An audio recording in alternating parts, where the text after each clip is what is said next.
Ga wasu fina-finan Indian Hausa na musamman daga kamfanin Mega Sankace sai kuma Zafin Duka na gaba kuma ƙarfi sannan da akwai na gaba. To na gaban ma na gaba.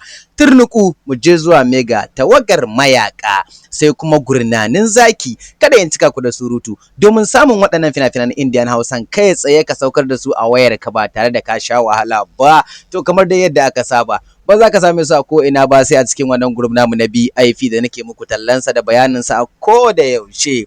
Kwarai kuwa in dai kana son samun fasarar fina-finan Indian Hausa a yanzu, fina-finan baya da na yanzu da na da suka fita baka same su ba, to zaka same su ne kawai a cikin wannan group namu na BIP. Domin shiga wannan group din ga number da zaka dauka nan kawai ka mana magana akan WhatsApp ka ce kana son shiga tsarin mu na Indian Hausa.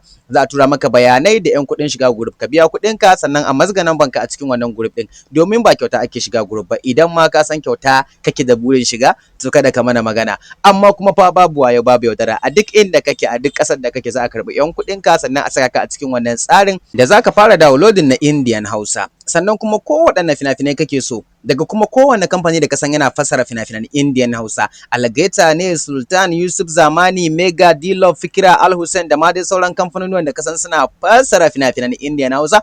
To muddin ka biya kuɗin ka aka saka ka a cikin wannan group din, to fina-finan Indian Hausa sai dai ma in ka sauke ka tura mu wani ko kuma ka nuna mu wani shi ma ya biya a saka shi. Kwarai kuwa fina-finan baya da duk suka fita baka same su ba, da zaran an saka number ka a cikin group din zaka gan su barkatai, sai dai kai ta duba duk wanda ka ga ya maka ka sauke shi a wayanka, kuma zaka iya kallon duk wanda kake so ka kalla a group din ba sai ka saukar a wayanka ba. Domin wani zai ce in ya saukar suna tare masa guri, burinsa kawai shi inda ya kalla ya bashi bu shikenan sai dai ya sake duba wanda ya mai.